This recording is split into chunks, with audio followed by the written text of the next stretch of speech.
Olá, pecadores, pecadores CCBistas, pecadores da Congregação Cristã no Brasil, a graça. Olha aqui, vou dar continuidade aqui desse vídeo que eu postei aqui, ó, o verdadeiro espírito da reforma, sabe? Aquele foi a parte 1, essa é a parte 2. Para quem quer conhecimento, para não ficar falando, para responder a qualquer idiota que ficar dizendo, a congregação aceita. Toda a igreja evangélica é uma seita, que saiu da igreja católica. O Lutero, sem querer, sem pretensão, ele foi tentar consertar a igreja católica e acabou abrindo brecha para outras pessoas sair da igreja católica, sabe? Ele abriu as portas sem querer, sem intenção, sem segundas intenções, acabou abrindo a porta. E aqui tem uma reportagem da BBC que eu vou continuar lendo aqui. O espírito do verdadeiro reformista. Aqui, ó. O primeiro foi a defesa da salvação pela fé, pela graça divina, por conta do entendimento de que Jesus Cristo se sacrificou em prol da salvação das pessoas. Outra questão é a fundamentação bíblica, que deve ser o norte da religiosidade e cujo entendimento pode ser feito individualmente, por cada um, naquilo que se costuma chamar de livre exame das Sagradas Escrituras. Liberdade, sabe? Liberdade de pensamento, de entendimento, segundo a fé que a pessoa tem, de entender do jeito dela. Isso não quer dizer que está certo o jeito dela, né? Mas é por aí que abriu-se o caminho para as igrejas evangélicas, para cada pessoa ler a Bíblia e ela, sabe? Foi assim que Lutero fez. O Lutero não tinha essa intenção, ele queria corrigir a igreja católica e acabou criando isso aqui. Aí as pessoas saiu pensando, interpretando segundo a Escritura. E aí já não deu mais dinheiro da indulgência lá ao Papa. Continua aqui. Não à toa, esse movimento faz com que a Bíblia, antes comumente restrita ao latim, que era só em latim, sendo que o Senhor Jesus lá, você vê aquele título lá na cruz, ela estava escrita em quê? Em latim, em aramaico, em grego, sabe? Para quê? Porque quais eram as línguas oficiais lá daquele tempo, quando o Senhor Jesus estava vivo? O grego, o latim, o hebraico, o aramaico. Essas línguas, que eram as principais, o grego e o latim principalmente. Mas como o Senhor queria se dar a entender para o grego também, para o hebraico, para o aramaico, aí estava escrito nas 3 línguas principais. Já a igreja católica queria só no latim, que era a igreja oficial do Papa. Você vê que ele não queria que as pessoas soubessem. Foi isso aqui que o Lutero falou, não, senhor, esse negócio aqui está errado. Por que só o latim? E outras pessoas de outras línguas não podem ler a Bíblia? Foi um dos motivos que o Lutero ficou com a pulga atrás da orelha. Falou, não, esse negócio aqui está errado. Sabe? Então Lutero quebrou essas cadeias aqui, porque isso é uma cadeia. Sabe? Aqui. E língua oficial, aqui, ó. Não à toa esse movimento fez com que a Bíblia, antes comumente restrita ao latim, língua oficial do catolicismo, passasse a ganhar traduções nas línguas praticadas em cada país. Então Lutero quebrou essas cadeias aqui. E aí foi daqui que surgiu, a Bíblia foi traduzida para outros povos, e esses outros povos começaram a ler, aí abriu-se. Se não, babaca, não existia a igreja evangélica, de onde saiu a congregação, de onde saiu todas as igrejas evangélicas. Então se você está numa igreja evangélica, você também é um sectário, babaca. Deixe de ser besta, estúpido. Se não fosse Lutero traduzir da língua latim, que era oficial do catolicismo, para a língua, para outros países, não ia chegar entre nós. Hoje até todo mundo estava falando latim, ô babaca. Então fica chamando aí a congregação de seita. Seu cu, deve ser ignorante, rapaz. Se não fosse Lutero, você estava falando latim. Se você tivesse nascido aqui, você estava falando latim até hoje. Zé Ruela. É isso que a congregação aceita. Aqui, para cada país. Lutero responsável. Aqui, deixa eu voltar aqui.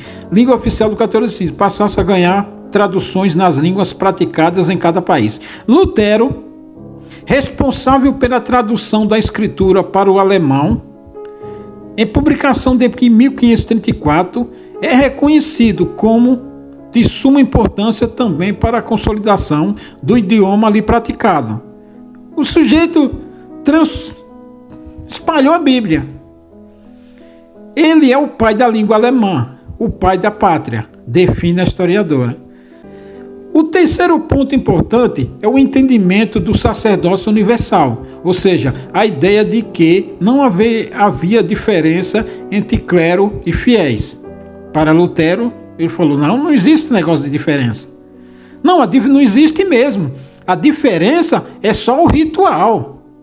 É só ali. E aqui eu não vou discutir igreja católica, evangélica, aqui é só no ritual mesmo.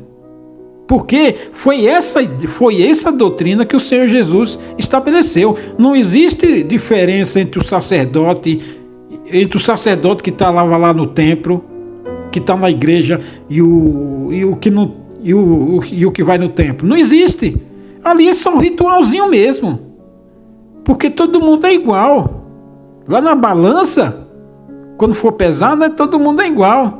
E até pior, porque para quem Deus deu mais vai ser cobrado. Então Lutero aqui viu que esse negócio aí não tem esse negócio de papa e ele não, todo mundo é igual. Aí ele falou pro papa, pro clero da igreja, vamos abaixar aí, rapaz, vocês não são melhor do que aquele lá não, do que o camponês lá não, vamos baixar a bola aí. Aí foi excomungado. O terceiro ponto é o entendimento do sacerdócio universal, ou seja, a ideia de que não havia diferença entre clero e fiéis, diz Sousa. Estes são os três fundamentos, eu diria, do protestantismo raiz. Protestantismo que Lutero não criou, né? E estão presentes em igrejas pentecostais históricas, muito embora elas não reconheçam a paternidade de Lutero. Não reconheço porque idiota. Lutero também não criou igreja. Esse reconhecimento, aponta a historiadora, é cada vez mais raro mesmo no meio evangélico. Em quase absoluto se desconhece Lutero. É por isso que eu estou lendo essa matéria da BBC Brasil. BBC Brasil, que é BBC Londres. A BBC Londres é que é a matriz. BBC Brasil é afiliada. Afiliada não. É BBC Londres. É que está aqui, sabe? Não é que é uma independente. BBC Brasil é a BBC Londres, a mesma coisa. Só que a BBC, ela está no mundo inteiro. Por isso que eu estou lendo isso aqui. Para mostrar para você que você é um estúpido. Que você é um ignorante. Que você, na sua santa ignorância, não sabe de nada. Fica dizendo que a congregação aceita, que a outra não aceita. Se você não fosse Lutero, você estava falando latim, seu burro. Então, quando vê esse pessoal aí chama... Se você chama a congregação de seita, você chama isso por ignorância ou porque é babaca. Porque como aqui isso aqui é verdade. Esse reconhecimento, aponta a historiadora. Não estou dizendo que para você reconhecer, assim, mas é para você, é que é um fato, para você não chamar a congregação de seita, porque esse pessoal que chama a congregação de seita é ignorante. Por isso que eu estou lendo isso aqui para você ver como saiu as igrejas evangélicas, que foi o Lutero quem abriu. Então todo mundo veio de lá, todo mundo na ótica desse pessoal que chama a congregação de seita, todo mundo é seitário. Sabe? Porque o Luiz Francisco não saiu de outra igreja lá? E ele não saiu de outra igreja? E ele não saiu de outra igreja? Ele não saiu de outra igreja? Todo mundo aceitaram por essa ótica aí. Alguém tinha que quebrar as cadeias do catolicismo. Sabe? É igual esses críticos aí, Zé Ruela, que fica dizendo porque são velhos de YouTube. Eu comecei a pregar na congregação aqui no YouTube, eu sou pioneiro. Quem mano é pioneiro, rapaz? Não existe esse negócio. Alguém tinha que fazer. Porque um chega agora e está querendo ser o pai. Nem Lutero fez isso, rapaz. Lutero não teve nenhuma pretensão. E ele foi quem quebrou. Então, pela essa ótica, somos todos sectários. É por isso que eu estou lendo isso aqui. Porque muito evangélico idiota não tem ideia de onde veio. Por isso que história serve para isso. Para mostrar de onde você veio. E para onde você vai.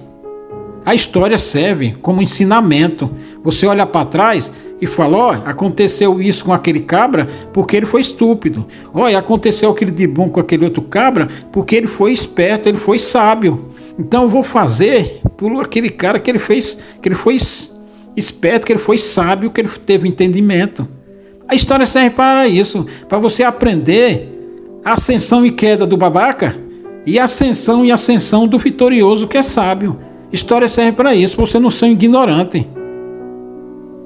Então, se você está me ouvindo aqui, você vai entender que se não fosse Lutero, você estava falando latim. E você nem lia a Bíblia. Hoje você pode escolher qualquer igreja que você quiser por causa do Lutero, porque alguém quebrou as cadeias lá. Mas veio todo mundo de lá. Mané. E o catolicismo daquela igreja católica do Papa veio de Cristo. Nem sabe, rapaz, o que significa seita. Fica falando, aí cunha uma seita na congregação, outros idiotas aceita para... Aí ele que criou a congregação aceita, ganha visualização e like, mas talvez ele nem saiba, ou se souber, é mais vigarista ainda, espiritual, bíblico. Porque cunhou uma falsidade, aí alimenta um ódio da congregação, aceita, mas nem sabe de onde veio. E ele mesmo é um sectário, porque vai em outras igrejas evangélicas, saiu da CCB, vai em outras igrejas evangélicas que saiu também do catolicismo. Ele é um sectário falando da congregação. E todo mundo veio de lá. Então, repetindo aqui, mas para o povo ele é um completo desconhecido, porque não sabe. Ao analisar a conjuntura no Brasil e a trajetória de Lutero, a historiadora Souza diz que ele não se identificaria ao observar a evolução desse legado. Isso porque, em seu entendimento, a maior parte das denominações, sobretudo as neopentecostais, que a congregação é neopentecostal, e que se baseiam na chamada teologia da prosperidade, tem muita pregação na congregação, que é neopentecostal, e teoria da prosperidade, igual a universal. Enveredou por um caminho que nada tem a ver com os princípios de Lutero, exatamente. Porque Lutero era igualdade dentro da igreja, era ser intermediário dentro da igreja, não precisava de papa, não precisava do sacerdote. E hoje é o quê? Hoje precisa de um templo e de um pastor lá para ficar falando merda, querendo ser o porta-voz entre o fiel e Deus, querendo ele ser o porta-voz. E não precisa de porta-voz. A Bíblia é claro que a Bíblia é clara nisso. A Bíblia diz que ninguém precisa de porta-voz. Depois que o véu lá foi rasgado na cruz, na morte do Senhor, ninguém precisa de porta-voz, nem de templo, nem de papa, nem de pastor, nem de porra nenhuma. Foi isso que o Lutero falou. E isso é verdade. Ninguém precisa de intermediário. Muito menos ir no templo, adorar no templo. O Senhor Jesus chamou alguém para ir adorar no templo? O Senhor Jesus mandava as pessoas ir congregar no templo? Ele ficava convidando, vá lá no templo, vá lá no templo. Não, ele dava um mandamento, que ele falava assim, no dia que o Filho do Homem morrer, for ressuscitado, recebido no céu, qualquer um de vós tem ligação direta com o Pai, por mim, dizia ele. Então, ali ele estava falando isso, que você não precisava ir no templo. Porque depois que o véu fosse rasgado, todo mundo teria acesso ao Pai através dele. Não era através do templo, nem do Papa, nem do sacerdote, nem na bosta do ancião, nem na merda do cooperador, nem do bostinha do diácono, não. O meio evangélico brasileiro hoje é cheio de gurus.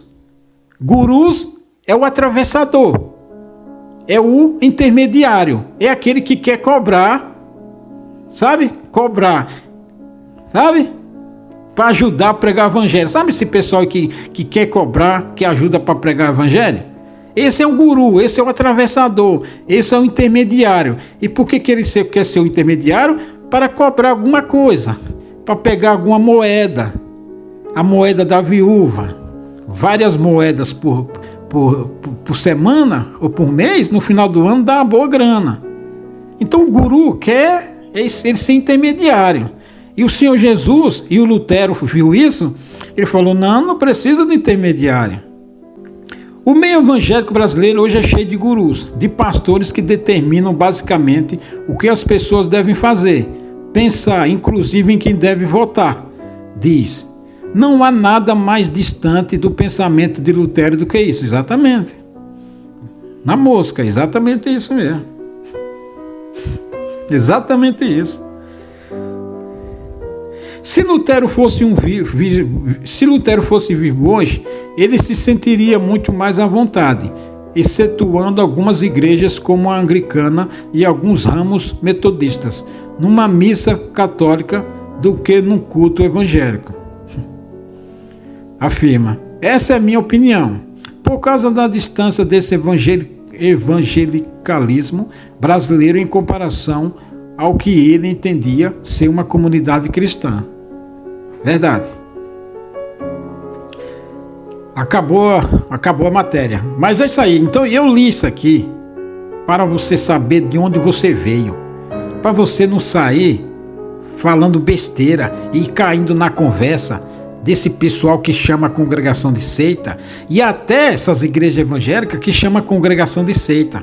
E até o pessoal da congregação que chamou a igreja evangélica de seita. Isso tudo é babaquice. É conversa de gente ignorante, de otário, de vigarista. Porque saímos todo mundo do mesmo lugar. O Lutero quebrou todas essas correntes e ele traduziu a Bíblia para outras línguas. E aí foi se proliferando as traduções. E depois foi traduzida para o português, que veio lá no tempo dos jesuítas. Segundo alguns dizem, jesuítas eram os templários. Então aí foi traduzido, foi graças a Deus e a Lutero, que traduziu a Bíblia e espalhou a Bíblia. Senão estava todo mundo latino, não tinha saído. Então essa é uma babaquice de gente chamar a igreja de seita, da congregação chamar as outras igrejas evangélicas de seita e vice-versa. Isso é tudo conversa de vigarista para fazer conteúdo e ganhar dinheiro, rapaz. Não existe isso aí. Todo mundo veio do mesmo lugar. Agora, o caminho verdadeiro, congregação cristã no Brasil. Tem muita sacanagem aí, mas a congregação cristã no Brasil, rapaz. Esse cavaleiro, vai. Acredite se quiser. Eu tenho a minha fé. Se você tem a sua, não posso fazer nada. Você está aqui no canal do Cavaleiro CCB, então eu sou obrigado a pregar a minha fé. Sabe? Agora, viemos todos do mesmo lugar. Sabe? Deixa de ser besta. Foi para isso. O canal do Cavaleiro aqui é conhecimento. Não fica preso nesses rudimentos babacas e idiotas, nesses blá blá blás imbecis que não levam a lugar nenhum. O Cavaleiro aqui leva sim. Quer dizer, o Cavaleiro trilha um caminho aqui. Quem quiser ir, bom, problema é seu. Até mais.